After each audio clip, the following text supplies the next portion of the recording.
Paingon mi karon sa Balay Bukidnon.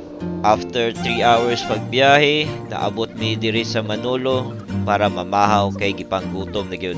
Bakbakan na dayon balik kay duol na ta sa ato ang destinasyon. Pag abot sa Impasugon, nakahapit na lang pud mi diri sa Lovers Lane. Wapo kay view gyud diri pero udto grabe na kainit. After 4 ka oras biyahe gikan Iligan, naabot na gyud mi sa Balay. Og mao ni resulta sa van sa amuang giagian. Grabe kalapok. Diri na dayon nakita akong mga amigo ng mga riders, gadula, skate og BMX competition ni siya, naapay metal og tattoo competition sa likod anang stage. Naabda na mi og gabi, nabuang na diri, ang isa kay gigutom na gid ni siya. Nanaka na dayon mi sa Capitol Ground para mangita og makan-an na gyud. Og nabusog na dayon motong ibalik na mi sa van para magpahilis ug magpahuway. Wala pa gid nahuman ang event moto ni tiwas migtan-aw kadali. Kadlaw na ni pero grabe gyapon kabibo sa mga tao. First time po din ako ni makita vocalist na babae, grabe mo growl.